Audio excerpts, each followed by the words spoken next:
Hello नमस्कार साथियों। Bharat GK के बहुत ही शानदार प्रश्नों की क्लास में एक बार फिर से आपका स्वागत है।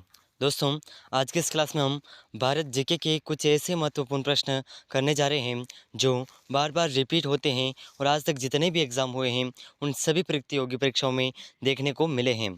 तो दोस्तों, आगे भी आपको आने वाली सभी प्रतियोगी परीक्षाओं में इनमें से अधिकांश प्रश्न देखने को मिल जाएंगे। तो दोस्तों, अगर आप चैनल पर नए हैं तो चैनल को सब्सक्राइब ज़रूर कर लीजिएगा। तो दोस्तों, इन प्रश्नों की श्रृंखला में हम 20 तक के प्रश्न पूर्व की क्लास में कर चुके हैं और इस क्लास में हम क्वेश्चन नंबर 21 से शुरू कर रहे हैं। तो आज का अपना क्वेश्चन नंबर 21 है, वर्ष 1829 ईस्वी में सती प्रथा का उन्मूलन किसके द्वारा किया गया था? तो दोस्तों, 1829 ईस्वी में सती प्रथा का उन्मूलन किसके द्वारा किया गया था? तो इसके ऑप्शन है, option 1 lord Curzon, option 2 lord Wellesley, option C lord Lytton, option D lord William Bentinck. तो दोस्तों, इन चारों ऑप्शन में से हमारा सही आंसर हो जाएगा वर्ष 1829 में सती प्रथा का उन्मूलन जो किया गया, यह उन्मूलन लॉर्ड विलियम बेंटिंग द्वारा किया गया था। तो इस प्रश्न का ऑप्शन डी बिल्कुल करेक्ट आंसर हो जाएगा। ठीक है, तो अगर आपको इन प्रश्नों का आंसर पहले से आता है तो साथ ही साथ कमेंट ज़रूर करते रहिएगा। तो दोस्तों, बहुत ही महत्वपूर्ण प्रश्न है। तो अगला प्रश्न है अपना क्वेश्चन नंबर 22। तो देखिए, बहुत ही शानदार प्रश्न पूछा गया है। क्वेश्चन नंबर 22, रियासती विभाग के प्रशासनिक सचिव थे।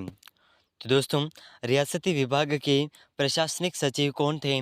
तो इसके ऑप्शन हैं, option 1 VP Menon, option 2 BN Rao, option C Sardar Patel, option D है बीआर अम्बेडकर। तो इन चारों ऑप्शन में से रियासती विभाग के प्रशासनिक सचिव कौन थे? तो इसके ऑप्शन, इन चारों ऑप्शन में से हमारा सही आंसर हो जाएगा ऑप्शन 1 बिल्कुल करेक्ट आंसर हो जाएगा। वीपी मेनन जो हैं रियासती विभाग के प्रशासनिक सचिव थे। ठीक है, तो ऑप्शन 1 बिल्कुल करेक्ट आंसर हो जाएगा। और रियासती विभाग के जो प्रशासनिक अध्यक्ष थे सरदार पटेल। ठीक है, तो इसे भी आप ज़रूर याद रखिएगा। तो ऑप्शन स वाले तो सरदार पटेल थे इसके अध्यक्ष और रियासती विभाग के प्रशासनिक सचिव थे वीपी मेनन। ठीक है, तो नेक्स्ट क्वेश्चन है अपना क्वेश्चन नंबर 23। तो देखिए, बहुत ही शानदार प्रश्न पूछा गया है। क्वेश्चन नंबर 23, मुंडेश्वरी मंदिर बिहार के किस जिले में स्थित है? तो दोस्तों, मुंडेश्वरी मंदिर बिहार के कौन से ज़िले में स्थित है? तो इसके ऑप्शन है, option 1 Sitamarhi, option 2 Kaimur, option C Gaya, option D Bhagalpur.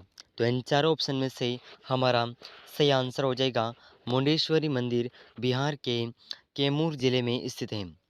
ठीक है, तो ऑप्शन 2 बिल्कुल करेक्ट आंसर हो जाएगा, कैमूर जिला। ठीक है, तो इसे आप ज़रूर याद रखिएगा। तो अगला प्रश्न है अपना क्वेश्चन नंबर 24। तो देखिए, बहुत ही शानदार प्रश्न पूछा गया है। क्वेश्चन नंबर 24, राज्य पुनर्गठन आयोग किसकी अध्यक्षता में बनाया गया था? तो दोस्तों, राज्य पुनर्गठन आयोग किसकी अध्यक्षता में बनाया गया था? तो इसके ऑप्शन हैं, ऑप्शन 1 हृदयनाथ कंजूर, ऑप्शन 2 ए के सेन, ऑप्शन सी ए कृष्णा मेनन, ऑप्शन डी है फजल अली। तो इन चार ऑप्शन में से हमारा सही आंसर हो जाएगा राज्य पुनर्गठन आयोग फजल अली की अध्यक्षता में बनाया गया था। तो ऑप्शन डी बिल्कुल करेक्ट आंसर हो जाएगा। ठीक है, तो बहुत ही शानदार प्रश्न है। अगला प्रश्न क्वेश्चन नंबर 25। तो देखिए, बहुत ही महत्वपूर्ण प्रश्न है। क्वेश्चन नंबर 25, पाकिस्तानी सीमावर्ती रियासत जूनागढ़ का भारत में विलय किस आधार पर हुआ? तो दोस्तों, पाकिस्तान की सीमावर्ती रियासतें, हमारे भारत की जो पाकिस्तान की सीमावर्ती रियासत है, इसका जूनागढ़ नाम है और यह भारत में विलय किसके आधार पर किया गया? तो दोस्तों, इसके ऑप्शन हैं, ऑप्शन 1 नवाब की इच्छानुसार, ऑप्शन 2 भारत सरकार द्वारा सैन्य कार्रवाई द्वारा, ऑप्शन 3 है जनमत संग्रह के आधार पर, ऑप्शन डी है उपयुक्त में से कोई नहीं। तो इन चारों ऑप्शन में से हमारा सही आंसर हो जाएगा पाकिस्तानी सीमावर्ती रियासत जूनागढ़ का भारत में विलय जनमत संग्रह के आधार पर किया गया था। ठीक है, तो ऑप्शन स बिल्कुल करेक्ट आंसर हो जाएगा। बहुत ही महत्वपूर्ण प्रश्न है, इसे आप ज़रूर याद रखिएगा। तो अगला प्रश्न है अपना क्वेश्चन नंबर 26। तो देखिए क्वेश्चन नंबर 26 आपके सामने है। किस गवर्नर जनरल के कार्यकाल के दौरान भारतीय राष्ट्रीय कांग्रेस बनी थी?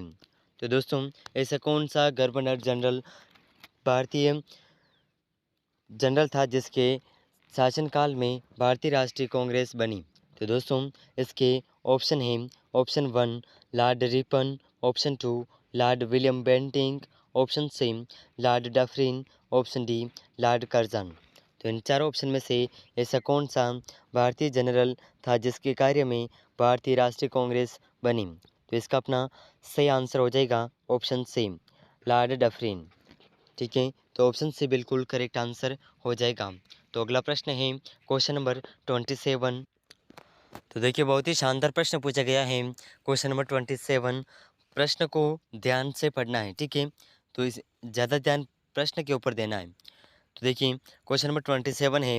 किसी समय महात्मा गांधी के सहयोगी रह चुके पर उनसे अलग होकर एक आमूल परिवर्तनवादी आंदोलन जिसका नाम आत्मसम्मान आंदोलन था, चलाने वाले कौन थे? तो दोस्तों ये पूर्व में महात्मा गांधी के सहयोगी रह चुके थे, लेकिन उनसे अलग होकर के एक आंदोलन चलाया और उस आंदोलन का नाम था आत्मसम्मान आंदोलन। तो इस आंदोलन को चलाने वाले कौन हैं? तो इसके ऑप्शन हैं। Option 1 P Tyagaraja Shetty, option 2 Chhatrapati Maharaj, option C EV Ramaswamy Naicker, option D है ज्योतिबा फूले। तो इन चारों ऑप्शन में से हमारा सही आंसर हो जाएगा आत्मसम्मान आंदोलन चलाने वाले थे ईवी रामास्वामी नायकर। तो ऑप्शन सी बिल्कुल करेक्ट आंसर हो जाएगा। ठीक है, तो ऑप्शन सी इस प्रश्न का बिल्कुल सही आंसर हो जाएगा। तो अगला प्रश्न है अपना क्वेश्चन नंबर 28। तो देखिए बहुत ही शानदार प्रश्न पूछा गया है। क्वेश्चन नंबर 28, 19वीं सदी में ज्योतिबा फूले के सत्यशोधक समाज ने क्या प्रयास किया था?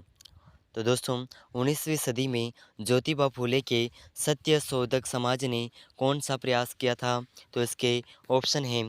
ऑप्शन ए सभी ब्राह्मणों तथा उनके अवसरवादी धर्म ग्रंथों से नीची जातियों की रक्षा, ऑप्शन 2 है जाति प्रथा पर आक्रमण, ऑप्शन सी 17 में जमींदार विरोधी व महाजन विरोधी विप्लव का नेतृत्व, ऑप्शन डी है अछूतों के लिए पृथक प्रतिनिधित्व।